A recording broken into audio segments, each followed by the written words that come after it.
Hello everyone, this is Sahil Roy and I welcome you to my YouTube channel AU Commerce Scholar. Today's topic is distinction between contraction of supply and decrease in supply.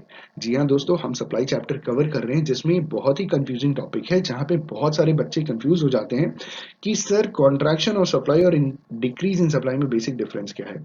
इस video को last तक जरूर देखिएगा, आपके सारे confusion दूर हो जाएंगे और अगर इस वीडियो से कुछ सीखने को मिले तो लाइक जरूर कीजिएगा। ये एक बहुत शॉर्ट वीडियो है तो इसे लास्ट तक जरूर देखिएगा। आइए शुरुआत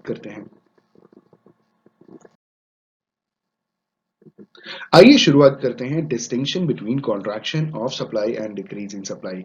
जो सबसे पहला डिफरेंस है हमारा वो है contraction of supply means a fall in the amount supplied at a lower price of the commodity. मतलब समझ रहे हैं कि कॉन्ट्रैक्शन ऑफ सप्लाई वो उस कंडीशन में आती है जब जो लॉ ऑफ सप्लाई, अच्छा लॉ ऑफ सप्लाई तो आप जानते हैं ना, लॉ ऑफ सप्लाई में क्या होता है कि जब प्राइस बढ़ती है तो हम सप्लाई को बढ़ा देते हैं और जब प्राइस फॉल करती है तो हम सप्लाई को भी कम कर देते हैं कंपैरेटिवली। ठीक है, तो कॉन्ट्रैक्शन ऑफ सप्लाई में इन्होंने कहा कि जब भी किसी एक पर्टिकुलर कमोडिटी की खुद की प्राइस जब फॉल करती है, खुद की प्राइस जब कम हो जाती है, उस कंडीशन में जब हम सप्लाई कम कर देते हैं तो उसे हम कॉन्ट्रैक्शन ऑफ सप्लाई कंसिडर करते हैं।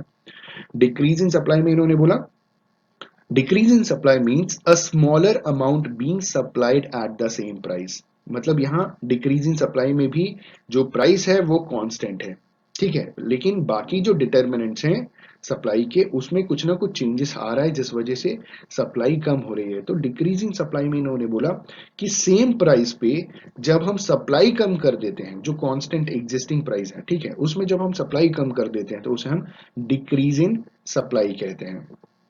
सेकेंड पॉइंट इन्होंने कहा कि कॉन्ट्रैक्शन ऑफ सप्लाई में कि contraction of supply is due to fall in the own price of the commodity. जाहिर सी बात है, कॉन्ट्रैक्शन ऑफ सप्लाई में लॉ ऑफ सप्लाई काम करता है।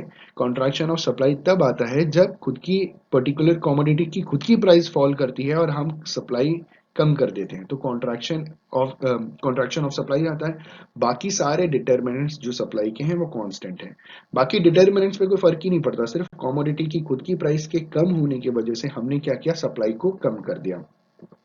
डिक्रीज इन सप्लाई में कह रहे हैं कि decrease in supply results from the change in factors other than the own price of the commodity.